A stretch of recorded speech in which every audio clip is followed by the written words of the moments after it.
जय हिंद मेरे दोस्तों, आप सभी का एक बार फिर से स्वागत है आपके अपने परिवार शाक्या जी जीके क्लासेस में। अगर आप लोग कर रहे हैं आरपीएफ कांस्टेबल की तैयारी तो ये क्लास आपके लिए रामबाण साबित होने वाली। जी हाँ दोस्तों, जैसे कि आप सभी को पता बज चुके 8 और हम इस समय आरपीएफ कांस्टेबल मैथ के वो इंपोर्टेंट क्वेश्चन डिस्कस करते हैं जो बिल्कुल एग्जाम में देखने को मिलेंगे। यही पैटर्न रहेगा दोस्तों, लेवल इजी आएगा, बेफिक्र रहिए, अच्छे से मेहनत करते रहिए। अगर 35 में से 35 फोड़ने हैं तो ये क्लास आप लोग एग्जाम तक लेते रहिएगा और अंत तक बने रहिएगा और आप स्कोर बताना कि आपने कितना स्कोर किया है। ठीक है, पहला क्वेश्चन आपकी स्क्रीन पर है, सभी वीर को अंत तक वॉच करना है, एक एक क्वेश्चन इंपॉर्टेंट रहेगा दोस्तों। ठीक है, 35 में से 35 को करना है तो ये क्लासेस तो आपको देखनी पड़ेगी, इंपॉर्टेंट क्लासेस हैं दोस्तों ये आपके लिए। ठीक है, चलिए इसका आंसर बताइए। ऐसे क्वेश्चन आप सभी को पता आरपीएफ एसआई में कितनी बार पूछे गए, तो जब भी ऐसे क्वेश्चन आए दोस्तों, देखो पॉइंट से पहले 1 है तो आपको ये इक्वेशन ऐसी दिख रही है, ये कुछ इक्वेशन ऐसी दिखी हुई है, इसके ऊपर बार लगा हुआ है। जब भी ऐसा क्वेश्चन आए तो अब हमें कैसे करना है, हमें पता है कि 1 प्लस जितनी संख्या के ऊपर बार है उतने ही हमें कितने लगाने, 9 लिखने। कितने, 2 संख्या ऊपर बार है तो 2 बार हम 9 लिखेंगे। ठीक है, अब इसको एलसीएम लेके कर लो, 99 एकम 99 कितना आएगा, 99 एकम 99 प्लस 24 अपॉन 99। ठीक है, ये क्वेश्चन आपको ऐसे ही सॉल्व करने दोस्तों, थोड़ी सी कैलकुलेशन है, बाकी इजीली क्वेश्चन सॉल्व हो जाएंगे। 9 4 13 की 3 कैरी 1। ठीक है, 9 और 2 11 और 1 12, 123/99। 123/99 है इसमें, क्या इसमें 123/99 है? इसमें तो 123/99 नहीं है। तो अब आपको क्या करना है, इसको मतलब कि इसको वैल्यू को काटना है, वैल्यू को टर्मिनेट करना है ना। देखो वैल्यू को टर्मिनेट करोगे जब भी आपको दिखेगा कि आंसर क्या आ रहा है ना, क्योंकि ऐसे पता नहीं चल रहा है। चलो इसको हम काट लेते हैं, 3 की जल से काटो, 3 चौके 12, 3 एकम 3। अब आंसर थोड़ा थोड़ा दिख रहा है, कहाँ दिख रहा है, ऑप्शन नंबर पहले में दिख रहा है। ठीक है, तो ऐसे आपको क्वेश्चन सॉल्व करने हैं दोस्तों। ठीक है, आई होप कि आप लोगों ने पहला क्वेश्चन सही किया होगा। चलिए अगला क्वेश्चन, मैं सभी से उम्मीद यही रखूंगा कि आप लोग आज की क्लास में सारे क्वेश्चन फोड़ो दोस्तों, है ना। ठीक है, चलिए ऐसे टाइप का एक क्वेश्चन और करके बता दो तो मजा आ जाएगा दोस्तों। तो जब भी ऐसा क्वेश्चन आए पॉइंट वाला तो आपको कुछ नहीं करना है, 127 और किसके ऊपर बार लगा, वो 7 के ऊपर। ठीक है, तो मैंने क्या बताया, तो जब भी ऐसा क्वेश्चन आए कुछ नहीं करना है, 127 ऐसा का ऐसे ही लिख दो। मैंने 127 ऐसा का ऐसे लिख दिया। ठीक है, अब ये बताओ कितनी संख्या के ऊपर बार है, गुरुजी एक संख्या के ऊपर तो 1 9 लिखेंगे। कितनी संख्या के ऊपर बार नहीं है, 2 संख्या के ऊपर तो 2 9 लिखेंगे, 2 जीरो लगाएंगे। ठीक है, अब जितनी संख्या के ऊपर बार नहीं उतना ही नंबर आपको घटाना है। 2 संख्या के ऊपर बार नहीं था 1 और 2, तो उतनी 1 और 2 को हमने इसमें से घटा दिया दोस्तों। ठीक है, अब यहां पर दोस्तों आप लोग घटा के आंसर देख लो, चेक कर लो क्या आ रहा है। 3 तो ऐसे कैसे ही था, पहले से ही प्लस का है ना। अब 127 में से 12 घटाओगे तो 115 होगा। कितना होगा, 115 होगा। कितना होगा दोस्तों, 115 बट्टे 900, 115 बट्टे 900। ठीक है, अब आपको यहाँ पर भी एलसीएम लेके सॉल्व करना है, इसको इससे मल्टीप्लाई करना है, इसको इससे, तो 9 तिया 27 यानी 2700 प्लस 115 एकम 115 अपॉन 990, 900 सॉरी 900 है ना, 900 है। चलिए अब इसको सॉल्व कर लो, ये हो गया 2815। कितना हो गया, 2815। कितना हो गया, 2815 हो गया, और नीचे 900 लिखा हुआ है। ठीक है, 5 की टेबल से काट लो, 5 की टेबल से, 5 की टेबल से काटो, 55 25, 3 बचेगा, 5 6 30, 5 तिया 15, 5 एकन 5, एक बार जाएगा ये। ठीक है, तो 563 तो एक ही ऑप्शन में दिख रहा है फिलहाल, तो सी ऑप्शन को टिक करके आगे बढ़ सकते हो, है ना।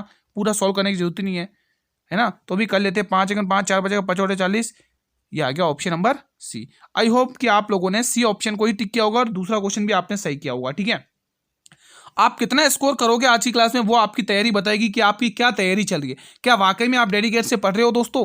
तो ये क्लास आपके लिए रामबाण साबित होने वाली है एग्जाम में। ठीक है, आप डेली एग्जाम तक ये क्लासेस लेना है आप लोगों को। देखो आपको बोला है कि 36 72 और 144 का लघुत्तम समापन तक ज्ञात करना है, यानी वो छोटे से छोटा नंबर जो इन तीनों संख्याओं को विभाजित कर दें।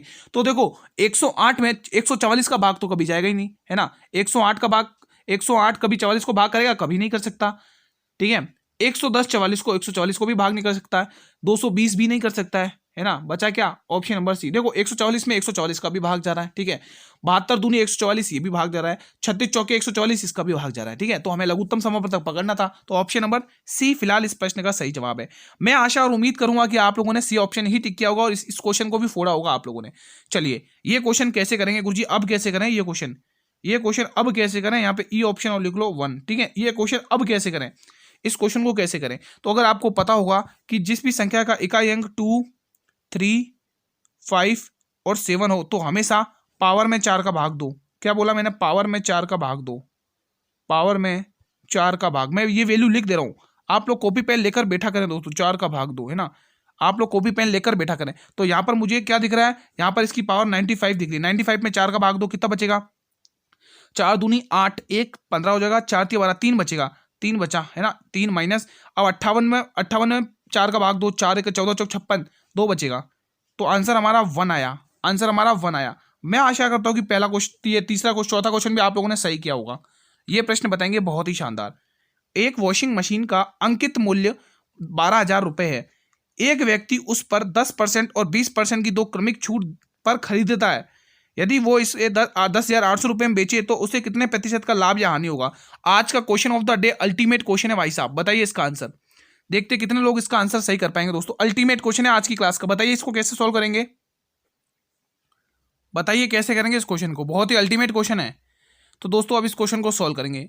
तो जब भी ऐसा क्वेश्चन है पहले ध्यान से पढ़ना अपन को। क्वेश्चन जब तक आप ध्यान से नहीं पढ़ोगे तब तक क्वेश्चन सॉल्व होने वाला नहीं है। तो क्वेश्चन यही कहता है कि आप मुझे अच्छे से पढ़ लोगे तो मैं इजीली सॉल्व हो जाऊंगा। ठीक है, दो चीजें होती है, कॉस्ट प्राइस और सेलिंग प्राइस, यानी क्रय मूल्य और विक्रय मूल्य होता है अपने पास। ठीक है, अब अपन को इसको सॉल्व करना है। तो देखो उसने कहा एक वॉशिंग मशीन का अंकित मूल्य 12,000 रुपए है। अंकित मूल्य 12,000, इस पर उसने 10% और 20% की दो क्रमिक छूट पर खरीदा। उसने खरीदने की वैल्यू बोली है, और खरीदने का मतलब आप सभी भली भांति परिचित है गुरुजी, खरीदने का मतलब कॉस्ट प्राइस, यानी कि गुरुजी 12,000 रुपए का सामान था। मैं एक बार लिख रहा हूं क्वेश्चन को एज इट इज, भाई 12,000 रुपए का सामान था। ठीक है, समझना क्वेश्चन को, 12,000 सामान था, उस पर आप 10% की छूट दी। छोटे रूप लिखना, 10% की फ्रैक्शन वैल्यू 1/10 होती है, यानी कि 10 रुपए की चीज थी, 1 रुपए का छूट दी, यानी 9/10 में बेचा आपने सामान। 20% की फ्रैक्शन वैल्यू होती है 1/5, 5 रुपए की चीज थी, 1 रुपए की छूट दी, यानी 4/5 में बेचा आपने। बेचने के बाद आपने इस यहाँ पर एक्चुअल वैल्यू कितने बेची? 10,800 रुपए में एक्चुअल आपने सामान को बेचा है।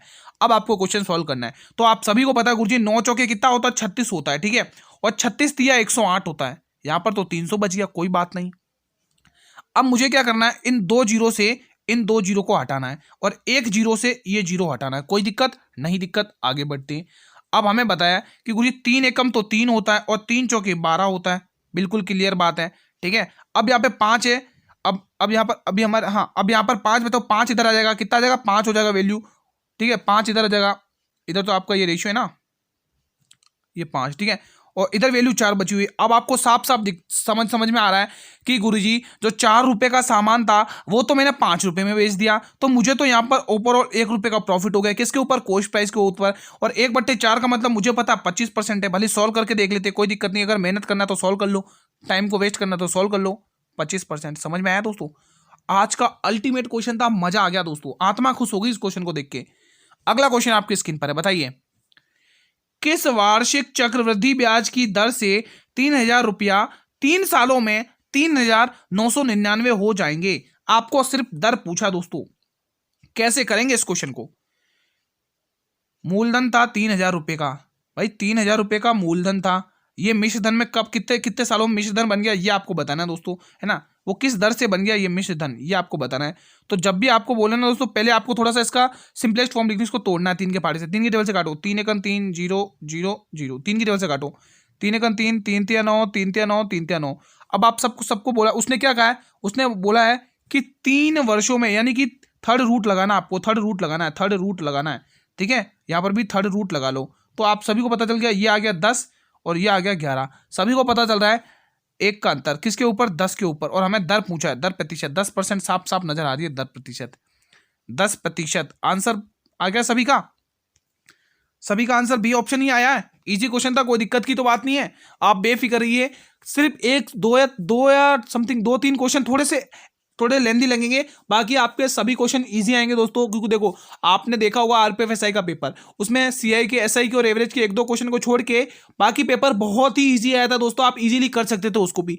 जब आप उस एसआई वाले पेपर को फोड़ सकते हो, उसको धूल चटा सकते हो, तो ये आरपीएफ कांस्टेबल का एग्जाम आपके सामने क्या ही लगेगा, जब आपने अगर मेहनत करी होगी शिद्दत से, है ना।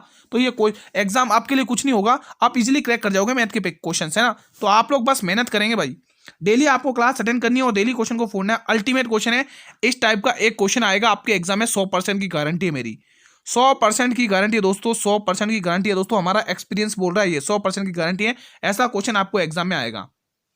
मैं ये नहीं कह रहा हूं कि ये पूरा छप जाएगा, इसी टाइप से आएगा भाई, इसी टाइप से आएगा तो मैं आपको कंसेप्ट और मेथड बता दूंगा, तो आप तो फोड़ ही दोगे, है ना। चलिए अब क्वेश्चन की लैंग्वेज को पढ़ते, क्वेश्चन क्या कहना चाह रहा है। एक जो ट्रेन है 250 मीटर लंबे प्लेटफॉर्म को 54 सेकंड में तथा एक खंबे को 30 सेकंड में पार करती है, तो उसकी लंबाई ज्ञात करना है। उससे पहले मैं आपको बता देता हूं, अगर ट्रेन किसी भी प्लेटफॉर्म को पार करती है तो वो अपनी लंबाई और उस प्लेटफॉर्म की लंबाई को पार करेगा। आप सभी को पता है प्लेटफॉर्म भी कितना लंबा होता है, ट्रेन पूरी आ जाती है उसमें, आ जाती कि नहीं आ जाती है। ठीक है, तो उस केस में वो ट्रेन अपनी लंबाई और खुद की लंबाई को पार करेगा। लेकिन अगर खड़ा आदमी हो, कोई खंबा हो, है ना, अगर कोई खंबा वाला खड़ा आदमी हो, अगर वो हो, तो दोस्तों उस केस में ट्रेन अपनी ही लंबाई को पार करेगी, क्योंकि खड़े खंबे की कंपैरिजन में ट्रेन की लंबाई बहुत लंबी होती है, तो वो अपनी ही लंबाई को पार करेगी। ठीक है, तो ये बात को ध्यान रखना। कंसेप्ट समझ आ गया? अब इस क्वेश्चन की धज्जियां उड़ाएंगे। यहां तक पढ़ो, क्वेश्चन क्या कह रहा है, एक ट्रेन सेकंड तक, यहां तक पढ़ो, सेकंड में पार करती है। आपको पता है 200 मीटर लंबी, 200-250 मीटर लंबी एक ट्रेन है, ठीक है। वो एक लंबे प्लेटफॉर्म को, और लंबे प्लेटफॉर्म को हमें नहीं पता, तो प्लेटफॉर्म की लंबाई को भी पार करी कितने सेकंड में? 54 सेकंड में। कितने सेकंड में? 54 सेकंड में। अब इधर आ जाओ, अब एक खंबे को 30 सेकंड में पार करती है। अब अभी मैंने बताया खंबे को पार करेगी, यानी कि वो खुद की लंबाई को पार करेगी। खुद की लंबाई कितनी है यहाँ पर? अच्छा, एक ट्रेन 200 मीटर लंबी, अच्छा ये प्लेटफॉर्म की लंबाई दे रखी है। माफी चाहता हूँ दोस्तों, कोई दिक्कत नहीं, क्वेश्चन वैसे ही आएगा, फॉर्म वैसे ही बनेगी। वो प्लेटफॉर्म की लंबाई दे रखी है, ठीक है। चलिए, ये आपको प्लेटफॉर्म की लंबाई दे रखी है 250 प्लेटफॉर्म की लंबाई देखी। हमें ट्रेन की लंबाई पूछी है और उसको कितने सेकंड में? 54 सेकंड में पार कर, तो भी इक्वेशन वही बनी, ठीक है। अब इस केस में वो बोल रहा है एक लंबे खंबे को 30 सेकंड में पार करती है। कितने? 30 सेकंड में पार करती है। इस केस में दोस्तों ट्रेन की लंबाई काउंट करी जाएगी, ट्रेन की लंबाई काउंट करी जाएगी कितने? 30 सेकंड में, ठीक है। इस केस में ट्रेन की लंबाई काउंट करी जाएगी, ट्रेन की लंबाई, ठीक है। अब इसको सॉल्व कर लो, इस इक्वेशन को। चलो दोस्तों, अभी इस इक्वेशन को सॉल्व कर लो। अगर आप ऑप्शन की तरफ नजर देखोगे तो 3 ऑप्शन सेम है और एक ऑप्शन पॉइंट में आ रहा है। चलिए सॉल्व करते हैं। 6 के पारे से काटो इसको, 6 पंचे 30 और 6 नम 54, ठीक है। अब इस 9 को इधर भेजो और 5 को इससे गुणा करो। ये आएगा 250 को 5 से गुणा करोगे तो 1250 प्लस 5t, और ये 9 इधर आएगा तो 9t बनाएगा, 9t बनाएगा। अब ये इक्वेशन देखो, 5t में से 9t में से 5t कटेगा तो 4t बनेगा, और 4t इधर इधर आएगा तो 1250। ये अपन t की वैल्यू निकाल रहे हैं, ट्रेन की लंबाई निकाल रहे 4। अब देखो 4 का नियम पता, आखिरी के 2 अंक 4 से भाग जाने चाहिए। क्या 4 से भाग जा रहे? नहीं जा रहे, ऑब्वियसली पॉइंट में आंसर बनेगा, तो हमारा आंसर भी यही होगा। स्मार्ट अप्रोच यूज करना आप लोगों को, ठीक है। चलिए, ये प्रश्न बताएंगे, बहुत ही शानदार सा क्वेश्चन आपके स्क्रीन पर। बताइए, धारा के विपरीत एक तैराक की 8 किलोमीटर चाल है। यदि धारा की चाल 3 किलोमीटर है तो धारा के साथ उसकी चाल क्या होगी? धारा के साथ उसकी चाल क्या होगी? वो कह रहा है कि मुझे ध्यान से पढ़ लो भाई साहब। अगर ध्यान से पढ़ोगे तो मैं इजीली सॉल्व हो जाऊंगा, अगर थोड़ा भी टेढ़ा मेढ़ा किया तो गलत होऊंगा। चलिए दोस्तों, अब इस क्वेश्चन को सॉल्व करेंगे। दोस्तों आपको प्रैक्टिस पूरी करनी है डेली बेसिस पर, ठीक है। अब ये वो समय नहीं बचा कि गुरुजी अब एक एक थ्योरी टाइप का बताएंगे कि ये ऐसे वो ऐसे। अब इतना टाइम नहीं बचा, जितनी प्रैक्टिस उतना आपके लिए बेनिफिशियल रहेगा, ठीक है।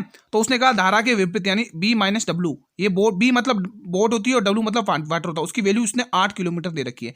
अब उसने कहा धारा की चाल यानी डब्ल्यू की वैल्यू दे रखी है, उसने डब्ल्यू की वैल्यू दे रखी है उसने कितनी? 3। अब इधर देखो, यहां पर मैं थोड़ा सा शॉर्ट निकाल के बता रहा हूं आपको। देखो B माइनस डब्ल्यू कितना दे रखा है? 8 दे रखा है, ठीक है। अब उसने यहाँ पर आपको डब्ल्यू की वैल्यू दे रखी 3। क्यों ना मैं डब्ल्यू की वैल्यू अगर यहाँ 3 कर दूं, डब्ल्यू की वैल्यू 3 कर दूं, तो मुझे यहाँ बी की वैल्यू पता चल जाएगी, है ना। अगर मैं डब्ल्यू की वैल्यू 3 रख देता हूं तो माइनस का इधर आके प्लस में आ जाएगा 3, तो 11 वैल्यू किसकी आ जाएगी? 11 वैल्यू किसकी आ जाएगी? बी की वैल्यू आ जाएगी। तो मैं अब यहाँ पर, ठीक है, अब मैं यहाँ पर क्या करूंगा, बी माइनस डब्ल्यू रख के, तो मेरे पास बी की वैल्यू भी पता चलेगी, कितना आ गई? 11 आ गई। बी की वैल्यू भी कितना आ गई? 11 आ गई दोस्तों, ठीक है।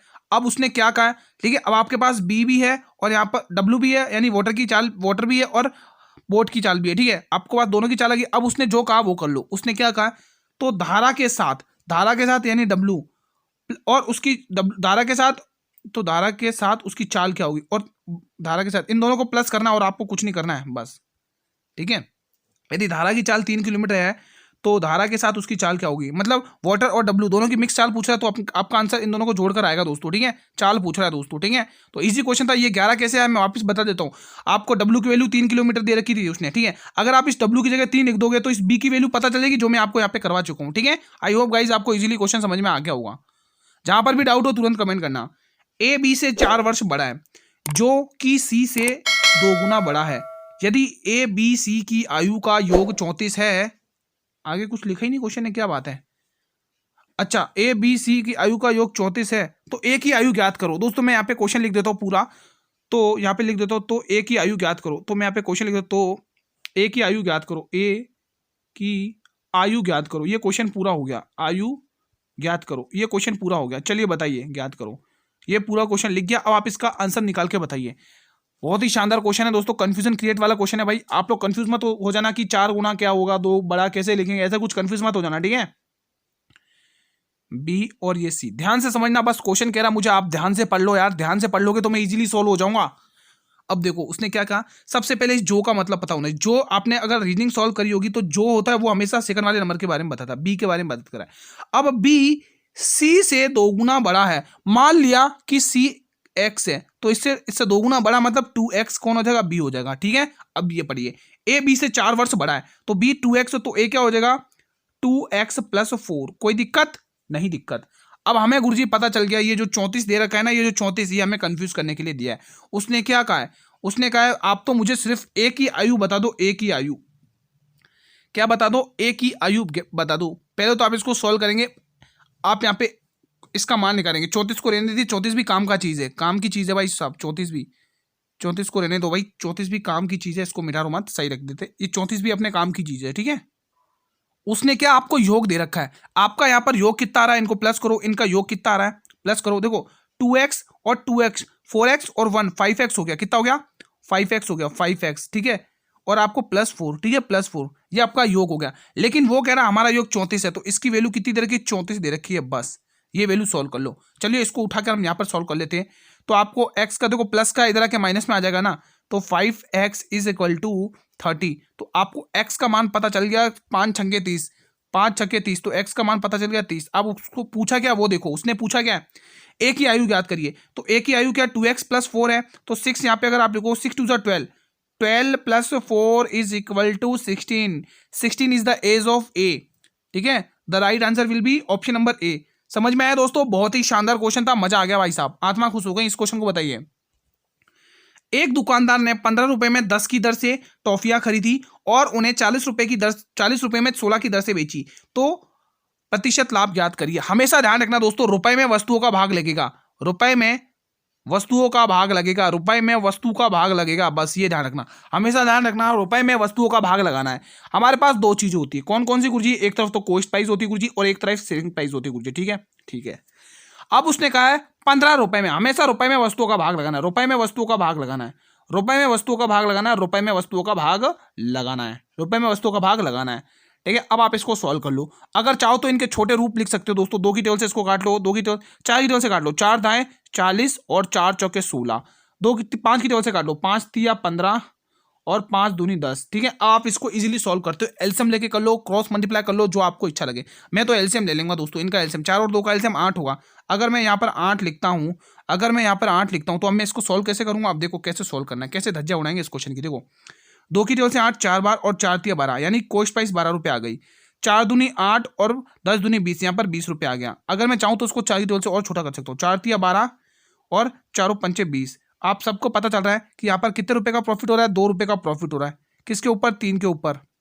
तो 100 पर क्या होगा, तो मुझे 200/3 का मतलब मुझे पता चल गया, 1/3 1/3 क्या होता है, 33.33% होता है, तो 2/3 क्या होगा 66.66%, यानी कि ऑप्शन नंबर सी है ना। 1/3 का मतलब क्या होता है 33.33%, और 2.3 का मतलब 66.66%। भले आप करके देख लो, 200/3 को भाग कर लो 200/3 को, आपका आंसर यही आएगा। ये स्मार्ट अप्रोच आपको पता होनी चाहिए दोस्तों, है ना, ये थोड़े से। चलिए ये क्वेश्चन बताइए, निम्नलिखित में से इकाई अंक ज्ञात करिए। इकाई अंक ज्ञात करना है, इकाई अंक ज्ञात करना है, इकाई अंक। 4 का नियम क्या कहता है, अगर किसी भी इकाई अंक, अगर किसी भी नंबर का इकाई अंक अगर 4 है और 4 की, अगर किसी भी नंबर की पावर अगर सम है, अगर पावर सम है और 4 की पावर सम है, अगर 4 की पावर सम है तो इकाई अंक 6 आएगा, ठीक है। अगर 4 की पावर विषम है, 4 की पावर विषम है, 4 की पावर अगर आपके पास विषम है तो इकाई अंक क्या आएगा, तो इकाई अंक 4 ही रहेगा, ठीक है। अब इस क्वेश्चन की धज्जा उड़ाते हैं, इसकी पावर क्या है, पहले तो देखो सम पावर है और इकाई अंक 4 है, ठीक है। तो इसका जो इकाई अंक आएगा, इसका इकाई अंक क्या आएगा, अगर 4 की पावर सम है तो इकाई अंक 6 आएगा, ठीक है। प्लस आगे देखो ये पावर विषम है, ये पावर विषम है तो इकाई अंक 4 आएगा, तो 6 और 4 को जोड़ोगे तो 10 आएगा, और इसका इकाई अंक कितना आ रहा है, इसका इकाई अंक 0 आ रहा है। तो ऑप्शन नंबर डी बहुत ही शानदार क्वेश्चन था, कहीं भी अटकने की जरूरत नहीं है, अगर कंसेप्ट पता है तो धुआं धुआं काट दोगे एग्जाम में। बढ़े अगले प्रश्न की तरफ, चलिए अब थोड़ा फास्ट चलेंगे ना। चलिए अगला क्वेश्चन, ये प्रश्न बताएंगे आप लोग, बहुत ही अल्टीमेट है। 148 और 370 का महत्तम समापवर्तक, वह बड़े से बड़ा नंबर जो इन दोनों नंबर को विभाजित कर दे। बड़े नंबर की बात करिए, 148 को उठाऊंगा, 148 में 148 का भाग जा रहा है, इसमें 370 का भाग जा रहा है क्या, नहीं गुरुजी 370 का तो नहीं जा रहा है, तो ये तो होगा नहीं। अब उससे बड़ा कौन है, ये 74, देखो 74 का 2 गुना करोगे ये जा रहा है, और ये 74 7 5 35, 5 गुना 5 20, ठीक है, ये आ जा रहा है। ऑप्शन नंबर सी जाएगा दोस्तों, वह बड़े से बड़ा नंबर। ऑप्शन नंबर सी इस प्रश्न का बिल्कुल सही जवाब है। अगला प्रश्न आपकी स्क्रीन पर है, एक्स का 15%, वाई का 25%, जेड के 50% के बराबर है, तो एक्स वाई जेड का अनुपात ज्ञात करें। बहुत ही इजी क्वेश्चन है भाई साहब। देखो कैसे करना है, देखो क्वेश्चन को कैसे करना है, समझना क्वेश्चन की लैंग्वेज को, ठीक है। अब हम क्वेश्चन सॉल्व करेंगे, ठीक है। देखो उसने कहा एक्स का 15%, यानी 15, एक्स का 15%, 15% एक्स, रुको उसको मैं सही से लिख देता हूं। 15% एक्स बराबर है 25% वाई के, 25% वाई के, और इधर बराबर है जेड का 50%, जेड का 50%। भले ऐसे लिखो भले वैसे लिखो, मल्टीप्लाई की कंडीशन में बनेगी, ठीक है। अब आपको क्या करना है, इस परसेंट से ये परसेंट जाएगा, ये परसेंट चला जाएगा। अब इसको 5 की टेबल से काटो, 5 दिया 15, ठीक है, 5 25 और 5 दाएं 50। तो ये क्वेश्चन अब ऐसा दिख गया, 3x बराबर 5y बराबर 10z, 10z। अब यहाँ पे x और y का अनुपात निकालो। कैसे छुपा के कैसे अनुपात निकालना है हमें, इसमें छुपाने वाली निंजा टेक्निक लगानी है, इसमें छुपाने वाली निंजा टेक्निक लगानी है। अगर आप 3 को छुपाओगे तो 5 दूनी 10, यहाँ पे 10 लिखोगे। अगर आप 5 को छुपाओगे तो 10 दिया 30 या 30 लिखोगे। अगर आप 10 को छुपाओगे तो 5 दिया 15 या 15 लिखोगे। कोई दिक्कत, ठीक है, यहाँ पर 30 आएगा, ठीक है। किसी को कोई दिक्कत है क्या, नहीं दिक्कत है। अगर आप, ठीक है, तो इसको आप 5 की तरफ से काटो, 5 दूनी 10, 5 अंक 30।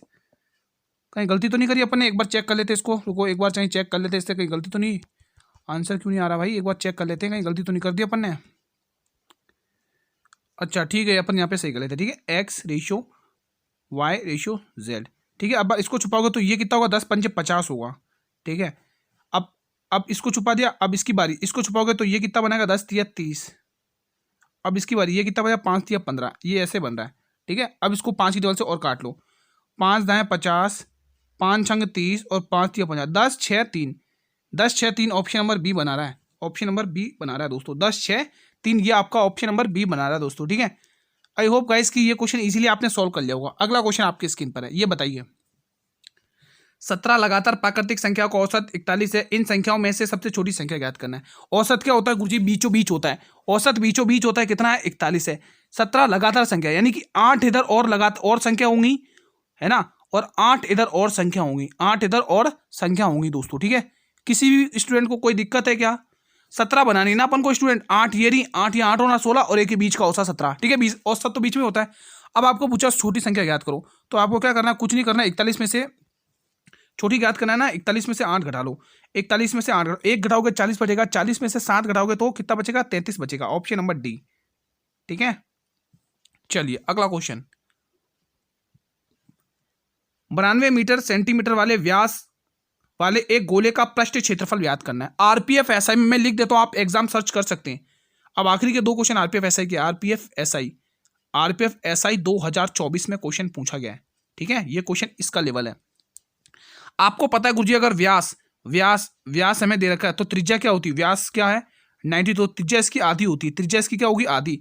तो त्रिज्या का मान आपको पता चल जाए, त्रिज्या क्या आएगी, 46 दूनी 92, ठीक है, त्रिज्या इसकी आ गई। और हमें पता है, हमें यह भी पता है गुरुजी, ये जो दे रखा है ना, गोले का पृष्ठ क्षेत्रफल, गोले का पृष्ठ क्षेत्रफल, ये गोले का पृष्ठ क्षेत्रफल क्या होता है, 4 pi R square, 4 pi R square, ठीक है, ठीक है, 4 पाई आर स्क्वायर। दोस्तों यहाँ पे पाई लगाना भूल गए, लेकिन पाई के साथ ये क्वेश्चन सोल्व होगा, पाई लगाना पड़ेगा यहाँ पे दोस्तों, इसमें पाई लगाना भूल गए, इसमें पाई लगा हुआ है, ऑप्शन में पाई लगा हुआ है दोस्तों, है ना। यहाँ पर सब में ऑप्शन में पाई लगा हुआ है, पाई की वैल्यू लिख रखी है, यहाँ पर सब में ऑप्शन में पाई लगा हुआ है, सभी ऑप्शन में दोस्तों पाई लगा हुआ है, ठीक है। अब इसको सॉल्व कर लो, तो अब कैसे करेंगे, इसको सॉल्व करो। यहाँ पे देखो, अगर आप देखें दोस्तों 46 गुणा 46 करना, तो क्यों ना मैं 46 का स्क्वायर ही लिख लूँ यहाँ पे, 46 गुणा 46 स्क्वायर कितना होता है ना। अब इसको 4 से गुणा कर लो, तो कर लो, 6 चौक 24 की 4 कैरी 2, 4 दूनी 8 और 2 10, नहीं 6 चौक 4 चंग 24 की 4 कैरी 2, 4 एकन 4 5 6 64 आ रहा है लास्ट में, तो 64 तो एक ऑप्शन में, ऑप्शन नंबर ए में, ठीक है। अब आगे सॉल्व करो या मत करो, थोड़ा स्मार्ट अप्रोच करना है, ठीक है। इजी क्वेश्चन था। अगला क्वेश्चन, एक व्यक्ति ने एक वस्तु के इसके अंकित मूल्य पर 10% की छूट दी और फिर समतुल्य पर एक और छूट देकर 504 रुपए में बेचा। यदि वस्तु का अंकित मूल्य 3600 रुपए है तो डी का मान ज्ञात करना। बहुत ही शानदार क्वेश्चन है, देख सकते हैं लेवल। और ये वो क्वेश्चन है जो डिस्काउंट के मामले में हर शिफ्ट में बार बार रिपीट हुआ है। आप देख सकते हैं आरपीएफ एसआई का पेपर उठा के, हर शिफ्ट में देख सकते हैं, हर शिफ्ट की बात कर रहा हूं। तो बहुत ही इंपॉर्टेंट क्वेश्चन बनेगा भाई साहब, ये बहुत ही इंपॉर्टेंट क्वेश्चन बनेगा, ठीक है, बहुत ही इंपॉर्टेंट क्वेश्चन बनेगा। कैसे करेंगे, ध्यान से समझना एक एक वस्तु को, एक एक चीज को, ठीक है। सबसे पहले आपको क्या देखना दोस्तों, सबसे पहले क्या देखना इसमें, सबसे पहले देखो उसने क्या कहा है, उसने कहा एक व्यक्ति ने एक वस्तु को इसके अंकित मूल्य पर 10% की छूट दी। किस पर, अंकित मूल्य पर 10% की छूट दी। फिर उसने समतुल्य मूल्य पर 1 और रुपए की छूट दी, ठीक है, समतुल्य मूल्य पर 1 और रुपए की छूट दी और 504 रुपए में बेच दिया सामान को, ठीक है। यदि वस्तु का अंकित मूल्य 3600 रुपए है तो डी का मान याद करना है, ठीक है, डी का मान याद करना है। मान लो, अब इसको कैसे सोल्व करेंगे देखो, आप समझना अच्छे से। तो देखो 3600 रुपये तो उसकी अंकित मूल्य है दोस्तों, ध्यान से समझना, 3600 रुपये का अंकित मूल्य था, ठीक है। समझना, कोशिश करना समझने की दोस्तों, पेशेंस बनाए रखना। 36 रुपये का चीज़ थी, ठीक है, अंकित मूल्य था। उसने 500 रुपये में बेच दी, 500 रुपये की छूट दी, इसमें 504 रुपये की। तो अपन एक बार देख ले कितने रुपये की ओवरऑल यहाँ पे मिली, 6, और यहाँ पे 9 का 9, 5 का 5, 0 और 3, ठीक है, ये इतने रुपये की। लेकिन दोस्तों उसने 2 छूट दी, कितनी, 2 छूट दी। ये तो अपन ने 1 का निकाला, 2 छूट करेंगे तो 2 से भाग करेंगे, ठीक है। ये देखो 3600 रुपये अंकित मूल्य था, उसमें से 504 घटाया, आपको एक छूट पता चल जाएगी इतनी। लेकिन उसने 2 छूट थी, 2 से अपन भाग करेंगे, 2 से भाग करोगे तो यहाँ पर 1515, 2 चौके 8, 2 तिया 2 चौके 8, 2 8 16, 1548 रुपये का, 1548 रुपये की छूट दी है टोटल ओवरऑल। किसके ऊपर मिलती है छूट, और छूट हमें अंकित मूल्य। अंकित मूल्य कितना दे रखा है उसने, 36 दे रखा है, 36 लिखना नीचे, और 100% पे हमें छूट निकालनी है और 100 से भाग करना बस, ठीक है। यहाँ पे छूट प्रतिशत पता चल जाएगा, ठीक है, यहाँ पे छूट पता चलेगा कितने रुपए की छूट मिली है दोस्तों, ठीक है। यहाँ पर प्रतिशत का मान पता चलेगा, प्रतिशत है, प्रतिशत, ठीक है, प्रतिशत का मान पता चल जाएगा आप लोगों की ओवरऑल कितने % की छूट दी है, ठीक है। 2 0 से 2 0 हटाओगे, 9 की टेबल से 9 चौके 36, 9 की टेबल से 9 का 9, 6 बचेगा, 9 7 63, 9 दूनी 18, ठीक है। अब आपको इसको वापस 4 की टेबल से काटना है, 4 1 4, 4 चौके 16, 1 बचेगा, 4 3 12, ओवरऑल 43% की छूट दी गई यहाँ पर। किसी को कोई दिक्कत, इजी क्वेश्चन था। तो कैसा रहा आप लोगों का रिवीजन, कमेंट बॉक्स के माध्यम से बताइए। साथियों सेशन पसंद आया हो, कंटेंट पसंद आया हो, रिवीजन अच्छा हुआ हो तो एक बार क्लास को लाइक कर लेंगे दोस्तों। जितने भी मेरे वीर यहाँ पे क्लास को देख रहे हैं लाइक कर लेंगे, और जितना भी देख रहे हो एक बार इस क्लास को शेयर भी करेंगे दोस्तों। साथियों लाइक और शेयर जरूर किया करें आप लोग क्लास को, ठीक है। आप ही का सेशन देता है तो लाइक शेयर तो बनता है दोस्तों, इतनी मेहनत लगती है कंटेंट बनाने के लिए, तो एक बार लाइक और शेयर तो कर लो दोस्तों, ठीक है। अगर आप इस क्लास की पीडीएफ चाहते हैं रिवीजन के लिए, साथियों इसकी जो पीडीएफ होगी जो आपको मेरे टेलीग्राम ग्रुप पर मिल जाएगी। इसकी जो पीडीएफ होगी वो मेरे टेलीग्राम ग्रुप पर मिल जाएगी। जिसने टेलीग्राम ग्रुप को ज्वाइन नहीं किया है जल्दी से टेलीग्राम ग्रुप को ज्वाइन कर लो, और वहां से पीडीएफ आइए और रिवीजन अच्छे से रिवीजन करिए दोस्तों, ठीक है। आप सभी को पता है आपके 2 मार्च से एग्जाम स्टार्ट है। जीके जीएस तो मैं बहुत कुछ ऑलरेडी पढ़ा चुका हूँ, प्लेलिस्ट बनी हुई है, आप उनसे रिवीजन कर सकते हैं। रही बात मैथ की दोस्तों, मैथ के क्वेश्चंस हूबहू ऐसे कैसे दिखा दूंगा, आप लोग बस एग्जाम तक ये क्लासेस डेली लेते रहिएगा दोस्तों, ठीक है। बिल्कुल आपके एग्जाम ओरिएंटेड ही कंटेंट तैयार किया जाता है, उसी के माध्यम से हम क्वेश्चंस की प्रैक्टिस करते हैं डेली बेसिस पर, ठीक है। तो आपको डेली क्लासेस अटेंड करना है दोस्तों, ठीक है। और हाँ दोस्तों, अगर आपको इस क्लास के अंदर किसी भी क्वेश्चन से किसी प्रकार का कोई भी डाउट हो तो दोस्तों ये कमेंट बॉक्स आप लोगों के लिए बनाया हुआ, आप यहाँ से कमेंट करिए और आपके रिप्लाई मिल जाएंगे। चैनल पर भी अगर आप लोग पहली बार विजिट कर रहे हैं या क्लास को पहली बार वॉच कर रहे हैं मेरे वीरों, तो एक बार इस चैनल को सब्सक्राइब कर लेना और बेल नोटिफिकेशन को भी प्रेस कर लेना, ताकि मैं जब भी नई क्लास लेके आऊं तो यूट्यूब सबसे पहले नोटिफिकेशन आपको ही भेजेगा दोस्तों, ठीक है। हमारी जो इस क्लास का टाइम रहता है, क्लास टाइम दोस्तों डेली 8 PM, मैं आपके सामने डेली 8 PM पे क्लास अपलोड कर देता हूं आपके लिए रिवीजन के लिए दोस्तों, ठीक है। आप लोगों को डेली रिवीजन करना है दोस्तों, ठीक है, डेली बेसिस पर जुड़ना है और सभी मित्रों को सेशन को शेयर भी करना है दोस्तों, ठीक है। इस मैथ की दोस्तों मैंने प्लेलिस्ट बनाई है, मैथ के लिए दोस्तों मैंने आप लोगों की प्लेलिस्ट बनाई है, आप प्लेलिस्ट से ज्वाइन होइए, उन प्लेलिस्ट को सॉल्व करिए और आपको एग्जाम में हूबहू क्वेश्चन दिखा दूंगा दोस्तों, ठीक है। कल हम साथियों इसी टाइम पर मिलेंगे एक और बहुत ही शानदार प्रैक्टिस सेट के साथ, एक और नई क्लास के साथ, एक और नए जोश के साथ, एक और नए कंटेंट के साथ।